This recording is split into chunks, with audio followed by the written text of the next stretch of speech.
this is JJ Virgin. Welcome and thanks so much for joining me. This is Ask the Health Expert. Here I put the power of health in your hands and give you access to the top people in health and wellness. In each episode, I share safe ways to get healthy, lose weight, heal your gut, detox, and lots more. So if you want to get healthy and get off the dieting for life merry-go-round, I'll give you strategies that will help you look and feel better fast.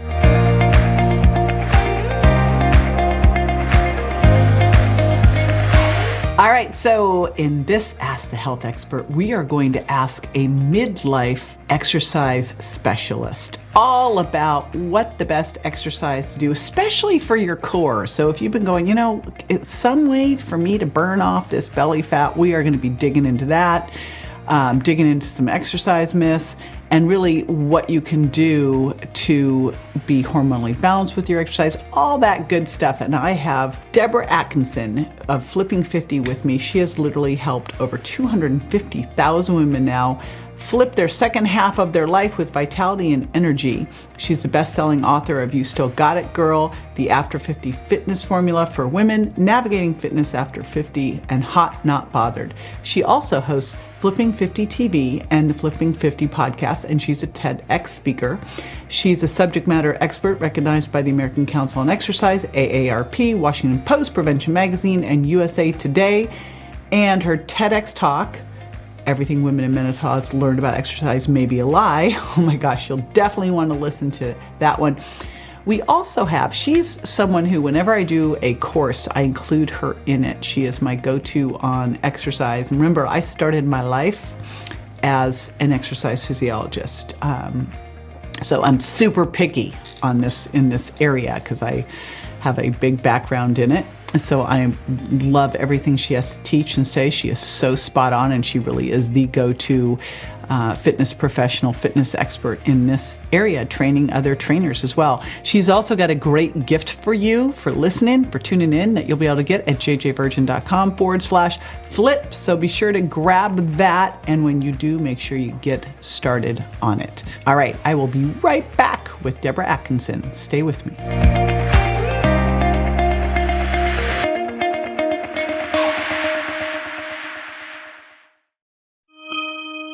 I am super excited about digging into core exercise and if you can burn belly fat. And I have the amazing Debra Atkinson in the house, longtime friend and midlife fitness expert, really an expert on hormonally balanced exercise. So Debra, I'm happy you're here. I'm so happy to be here. And I love this topic. Right? I mean, and first of all, how much you get hit up on Instagram and Facebook on this, on belly fat, on can you spot reduce, on what do I do about this? So I love the fact we're going to dig into this and figure it out. So let's talk, and core in general, like core exercise and overall exercise. I'd also love to go broad as well as what does, for a woman 50 plus, what does a good exercise program look like? What are they trying to achieve? All of that. So let's back up before we go there. We have so many things to talk about. To first ask the question as to, why did you really decide to focus in here? Your company's called Flipping 50. You not only work with women 50 plus on hormonally balanced exercise, you train trainers and certify them in this as well. Why'd you get so into this? Accidentally. So it was the most beautiful accident ever because I'm having a blast. I love helping these women, and these women influence so many other people. And they're the best health influencers in the world. But I started out, I had quit safety and security to help trainers learn how to market and sell and keep the good ones, the heart-centered ones with the education, hate selling and hate marketing. So I wanted to help them so that consumers had better choices and so that we all are prouder to say we're in the fitness industry. And then I realized I can't just be saying, do this, if I'm no longer doing this. So I had to back and say, I've got to pick a niche and show them this is what's working. And that's when I decided, I've been hearing this for 30 years as I worked with midlife women. Nobody gets us. It gets harder as I age. And so I picked them. And that just took off like wildfire because nobody else is really paying attention to them, creating programs based on research featuring them. So we're doing it. Well, it's not the easiest audience to work with, right? I mean, it's a big moving target. I remember my mom at like, I don't remember quite what age she was, but she always had like, as she got older, and my mom's kicking at 92 now. She's 92, yeah. But she had this, what she called shifting sands, where she lost her backside and gained it in the front. And I was like, okay, I'm never having shifting sands. Like, that is not happening, right? Yeah. But it is. I mean, you look at all the hormonal shifts, et cetera, way easier to work with a guy or a younger woman, let's be honest. So you picked the challenging crowd. Now we are part of the challenging crowd. And Right. what are a couple things that a woman of this age needs to know kind of heading into exercise and doing the right exercise for her? Number one, first and foremost, we need strength training. We got to hold on to that muscle. So if you really want to be sexy, you want to be slimmer, ultimately, you're going to want that muscle for your metabolism. And you need it on the inside and the outside. I mean, that's where your confidence is going to come from. Hit it hard. This is like, as you know, this is my biggest focus. I am all about aging powerfully. I'm so afraid of some of my friends and how I see them now, because I see them getting frail. So let's really talk about muscle, why it's so critical, and what you need to do to build it, because it's not like doing Pilates and lifting pink weights. Oh, gosh, thank you so much. All of you who love yoga and Pilates, we're not discriminating. I'm certified in both, but the truth is they are not enough. They're not enough stimulus to get your muscles the overload they need in order for them to say, push back and I'm going to get stronger. So that's how it happens. We've got to reach muscular fatigue, whether you lift a lighter weight and you do it more times, or you can lift a heavier weight because you don't have any other limitations and you lift it fewer times. Reaching muscular fatigue is key, crucial. And what does muscular fatigue mean, just so people really, really get what that means? Absolutely. I mean, get to those last few repetitions and you wonder, I don't know if I can actually get this up. Maybe mid repetition, you're like, I'm done. And it's temporary, meaning you put those weights down and 30, 60 seconds from now, you could pick them up again. But it is very different than just overall fatigue, tired exhaustion at the end of a workout. Anything can do that to you. Yeah, I think that's such a key point, because you look at a lot of like the fitness classes and they'll be in there with tiny little weights moving around. And sure, at the end of the class, you're tired, but you never got to the point during any specific exercise where you went, I can't do another one of these. Right. And that is the critical place you have to get to in order for your muscles to build. And this is the time to build it. I've been kind of obsessed, Debra, with Peter Attia's podcast. I admit it. I'm going to stalk him. Anyway, because he has this concept that when I heard it, I go, that is the greatest concept. And it is this concept of the centenarian decathlon. This idea that we need to train for what we want to be able to do at 100. And he goes, and the things I want to be able to do are walk up the two sets of stairs with groceries. I want to be able to pick up my great grandkids. I want to be able to get up off the floor without assistance. And I just went, wow. I remember when I was a trainer in Palm Springs and a woman said to me, she was 75 or 80, and she goes, listen, I want to be able to go walk downstairs in my high heels and dance in them. I go, awesome, cool, we'll do it, So what are those things? Because if you want to be able to do that at 100, you better be training for it at 50, right? Amen. Yeah. Amen. Absolutely right. And I think that's a big part of it, though. What you just said without saying it is we have to have the vision.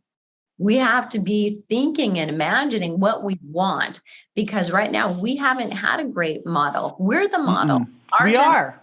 Is raising the ceiling.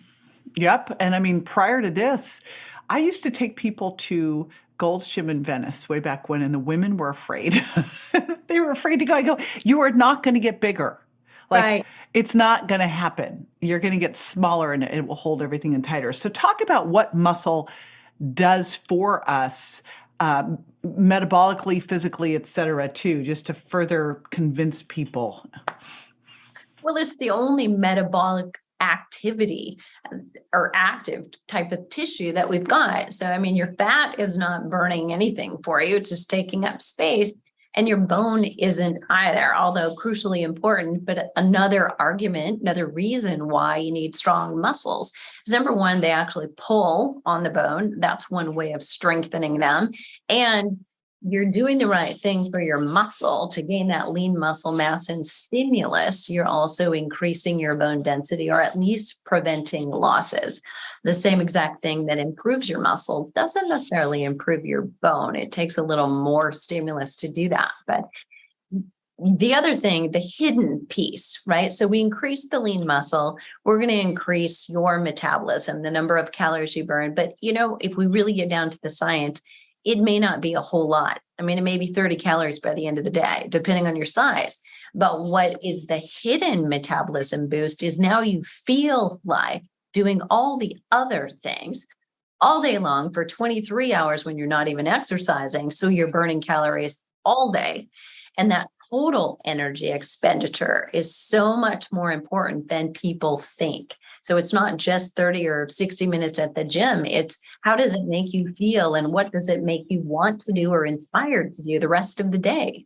That is so key, because now if you can carry the groceries up the stairs, all those different things, but also if you're doing more NEAT, more non-exercise activity thermogenesis, you're just flat out moving more, because as we know, the more you do, the more you do.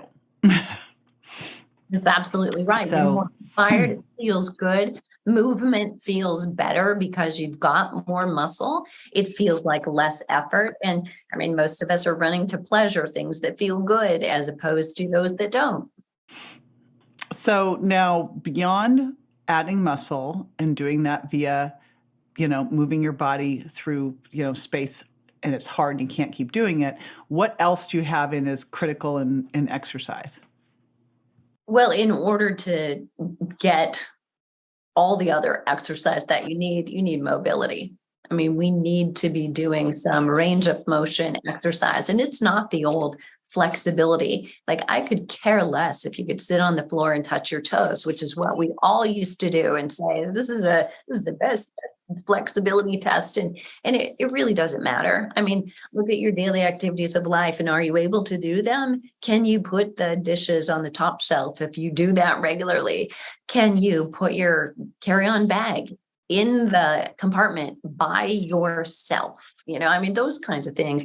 That's not just strength. That's some core work. That's also mobility and being able to lift over your head comfortably.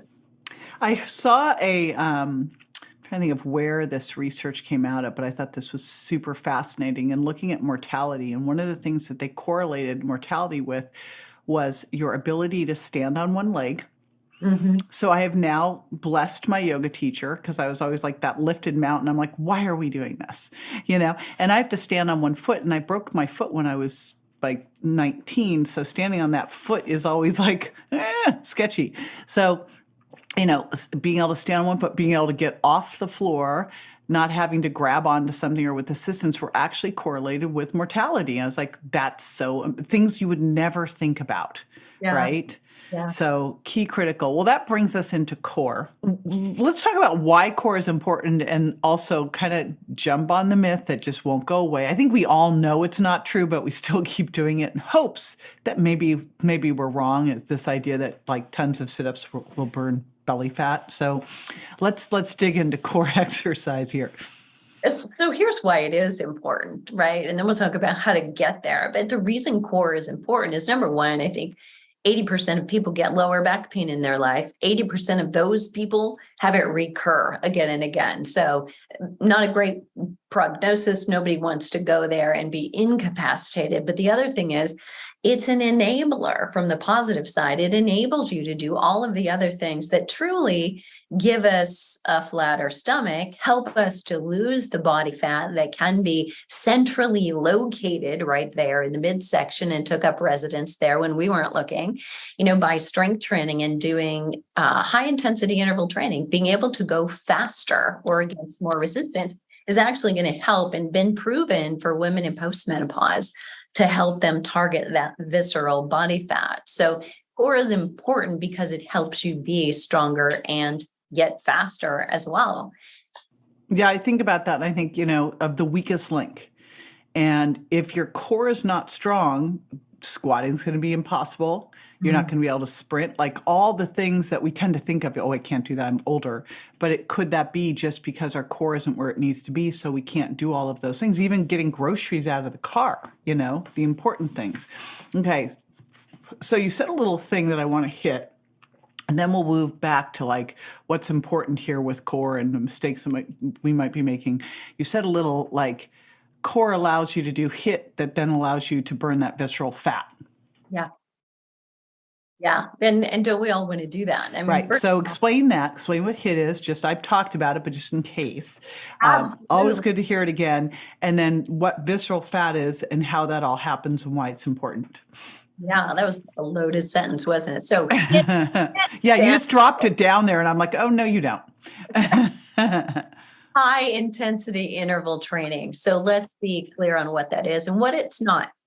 So it is not alternating jogging and walking, right? It's actually getting to complete breathlessness. Like you're bent over, hands on your knees, like you need to stop and take a break. It's the kind of thing that you can't talk while you're doing it, while you're getting there, and you literally have to stop. It's not one of those 1980s march around the room while you're taking your heart rate and don't let your blood pool by standing still. And we no longer believe that. Remember that? Oh my gosh. Like you and I have been like started out at the same time. So all these ridiculous things we used to tell people. Holy smokes. Right. And yet, if you're 50 or 60 or 70, you're walking around with that still in your head. Yeah. And you're still thinking that's got to do 30 minutes at least to get in your target heart rate zone. Right. Oh but boy. Seconds of 15 to 20 seconds. In fact, we're even seeing that burst that short. And here's the great news for people who are really like, I hate those intervals, those Tabata intervals. If you're familiar with them, but they happen so quickly. You barely get to recover and then you go again. We see injury rates go up. So correspondingly, as people started using HIIT more and more, we saw injury rates go up by 144%. Women in midlife are more prone to injury, and I can't document any research, but when I talk with physical therapists, when I talk with other personal trainers or medical exercise specialists, we will all agree, there's more plantar fasciitis, there's more knee issues, there's more hip bursitis, there's all of those things happening. So the last thing we want to do is have you exercising in a frenzy, not recovering, and then doing it again because we all get sloppy. So we don't want that.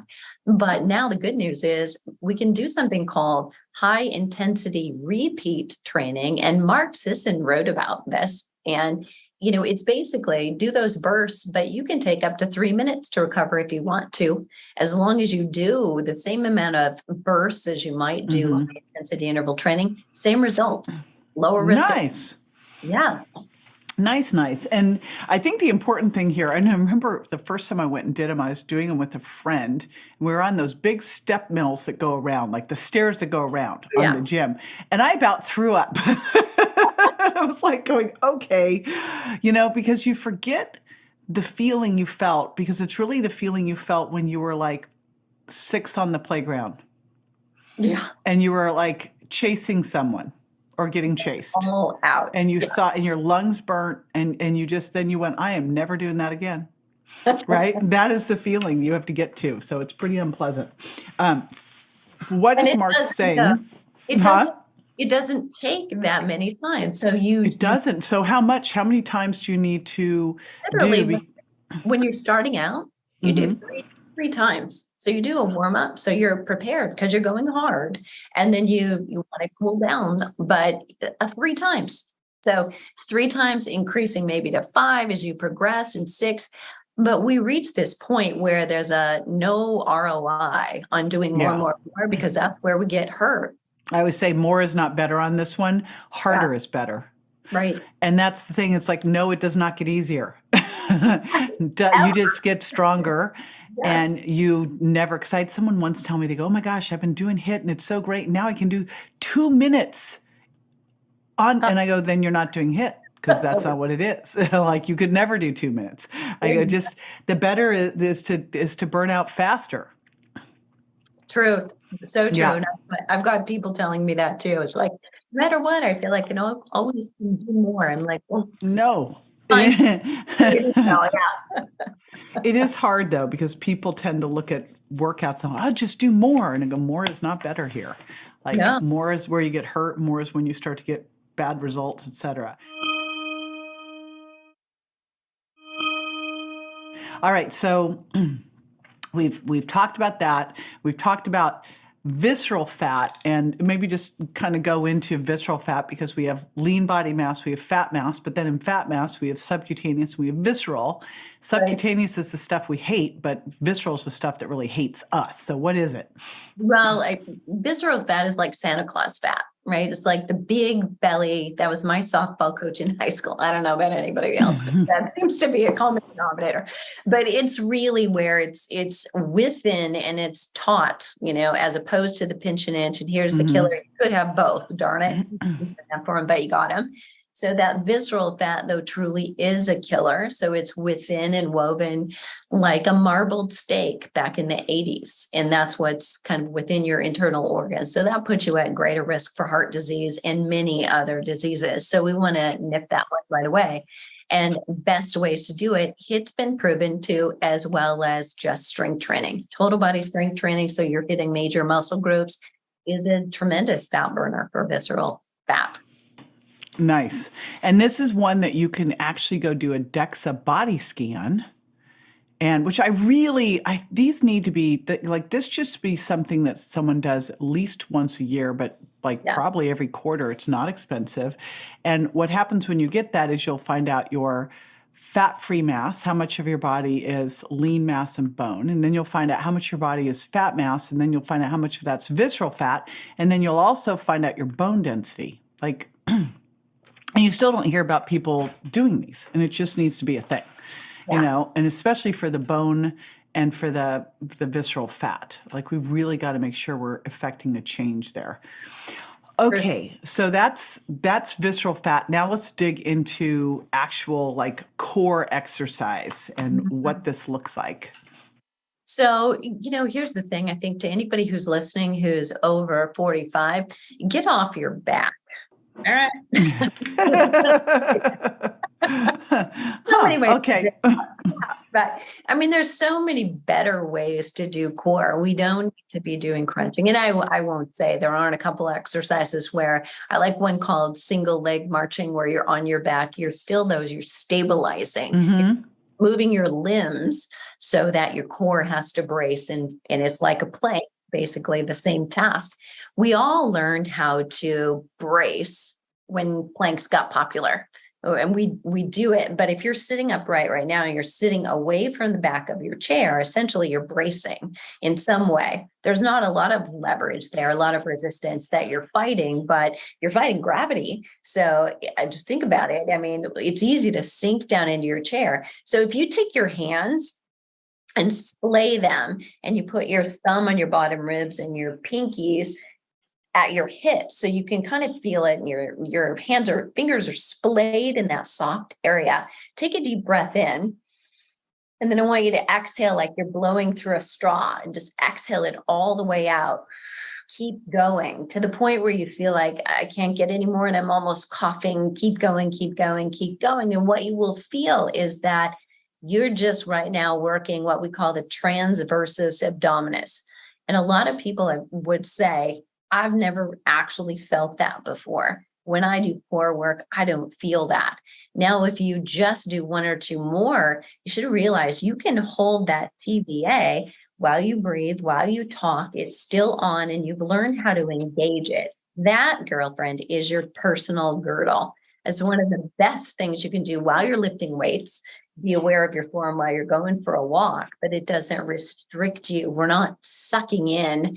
We've actually weakens you. When you draw that navel to the spine and you try to do that, you actually weaken the muscles that we're trying to contract. That is very interesting. It used to drive me crazy when I would go to these fitness classes and I'd have instructors talk about upper and lower abs. And I go, there are no upper and lower abs. your abs don't cut in half. It's one long thing. And then you have the deep abs underneath. So I always think of those transverse as deep abs, but it was always a pet peeve. And you still hear this, like I'll hear this instruction about what you're supposed to do and drawing that belly button to the spine. I'm like, Yeah. come on. Right. Yeah. Totally true. And I think still it's people will come back to me, instructors who go through our training, and they'll come back and say, but I was taught to say that. I was taught to cue that in my Pilates training. And I said, until textbooks die and until the older instructors, start reading newer science, or we're in trouble now because anything published once on the internet is going to live there forever. And I also think back when I was doing my graduate work, I wanted to do it all around spinal lifting biomechanics because everyone had back pain, and I was working with golfers. I'm like, well, this is a population that people will always have back pain, so I'm going to do this. But what was crazy is in the fitness world back then, we were taught to never do back extension. And to avoid any kind of back extension, always forward flexion on abdominal crunches, because otherwise you could hurt your back. And I went, well, that seems wrong, because I know you're probably going, oh my gosh, because if you never strengthen your back extensors and only strengthen your flexors, the obvious thing that will happen is you'll hurt your back. So I was like, what am I missing here? Like, what could I possibly be missing here? And yet this is what the instructors were teaching, to the new instructors. So I was like, this is really bad. I'm going to avoid this. And do not do things like squats because they'll hurt your back. And I'm like, no, you're just making a weak back. So I think this is all really important for people to hear, because there is some misinformation out there. It doesn't, you've got to really think of your core is not just it's not just your abdominal muscles. So can we dig a little bit into that? Because that one still seems to be out there as don't extend your back. Could hurt it. Yeah. So everything core between shoulders and knees, basically, and it's funny that, I'm trained as a certified strength and conditioning coach, and when we use the word core exercise, what we mean is like squats, right? And lunges. And those core meaning these are the exercises that boost your metabolism, that give you the strength that you need. And yet in it, if you don't have a strong core, and while you're doing them, you'll get a stronger core, because right away, faulty form will show up telling us there's your weak link and we can work on that. So, I mean, it's all good, but those of you who are going to these classes that are 20 and 30 minutes long for core exercise is way too much.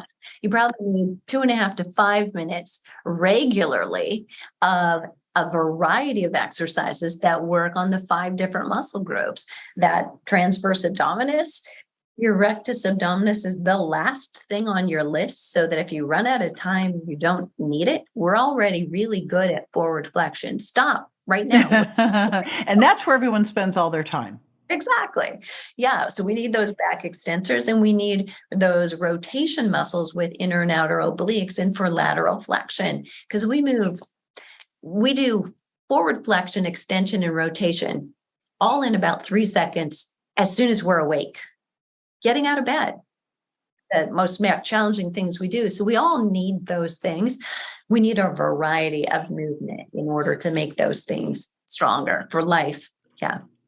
So if you were going to say, here's 5 things I want you to do, 5 exercises, what would they be? So I would suggest that you're doing some kind of a plank, that you're doing some kind of so you're planking on your forearms. If you have elbow or wrist issues, you can come down. Your body doesn't know if you're 6 inches or 12 inches off the floor. It's going to be fine. So you've got that. You're doing something, so you are in back extension. So if you're just starting out on all fours, raising opposite arm and leg, called the bird dog, for those of you that remember it. If you're a little bit more advanced, lay belly down flat on the floor and do those alternate arms and legs. Just put your head down, make sure it's an extension of your spine, so it's not leading up. We don't need to strain that. So you're doing those 2 things, and you're doing something with rotation. So you can do that standing, you can do it lying, but I like using a cable and rotating across my body with it. So Great for golfers, but not necessarily just golfers. We all do it. And then you're doing some kind of lateral flexion. And I like a side plank, but for a lot of people, the risk to the shoulder is something that'll get in the way of them doing that. Lying down, holding a ball between your ankles and raising the ball up. So imagine that in bed, try that one. So you can keep the shoulder down that way, but you're doing lateral flexion and you will feel it in the waist. Just takes 10 of each. So that's the other thing. You don't need 200 of anything. And that's what we all used to do. I do. Yeah. Oh gosh. I remember like we would have whole core classes, this is going to be a 45-minute core class. It was like what a horrible thing. Feel the burn. You've just worked these really small muscles and spent all this time. Just think if you'd done some squats, push-ups, and a bent over row. Holy smokes. Even though you do less of it than you maybe ever thought, doesn't make it any less important. It's just now you've got the quality time spent there and you've opened up to doing all the other high quality things that are going to matter so much more to your metabolism. Nice. And you have that. I know you've got the 5-day flip you're giving everybody. Tell everybody about that and then I'll share where I'm going to stash it for you. These are super short. So they're 15, 20 minutes long at the most. And I'm going to give you 5 days in a row. So you'll get 2 days of cardio, 2 days of strength training. And then of course, right in the middle, we do a little recovery day. Even in 5 days, I give you a little recovery, but we do core on that day. So you'll see it in motion. You'll see how I pick 5 exercises, one for each type of core activity. And it's doable. You'll convince yourself, I do have time to do this. And when I exercise correctly, I have more energy, not less. Well, considering you've helped hundreds of thousands of women do this, I know we have proof it's doable. And, it's 5 days. We can do anything for 5 days. So I'm challenging you listening to do this and then report back. You're going to be able to get it for free at jjvirgin.com/flip. You'll be able to get your 5-day flip and just commit that you start it. Like, I never want to say start it tomorrow, like just start. Here's what we do to keep you honest, right? You'll ask for it. You'll get video one today and you won't get the other one until at least 24 hours later. But this one is gone. So you got to use it. That's fantastic. And here's the thing. Get a friend to do it with you too. Like that's even better. Like just get another friend to do it together, do this thing, throw down the challenge, 5 days, you've got it. And if it's worked for hundreds of thousands of women, it can work for you too. There you go. So thank you so much, Debra. Thank you, first of all, for taking this on. This is the population that's been ignored. And this was the population I really worked with most when I was in fitness. And I just apologize to all of you who I worked with back then, because I can tell you go through it yourself. You're clueless, honestly. To really understanding the challenges that are unique to this group. And the cool thing is, boy, can exercise. If exercise was a drug, every single OBGYN, every single hormonal doc would just go, here. They'd write a prescription for it because it makes such a massive difference. So true. So true. And thank you so much for having me and the work that you do in this world. Oh my gosh, lots to unpack in that episode. Again, I want to remind you to go to jjvirgin.com/flip to get started. Notice I said get started on your 5-day flip, because the minute you get it, you want to make sure you have it in your schedule to do it, right? 5 days, you can do this. And if you've not yet subscribed to the show, you can do that too. Just go to subscribe to jj.com and I will see you next time. Bye.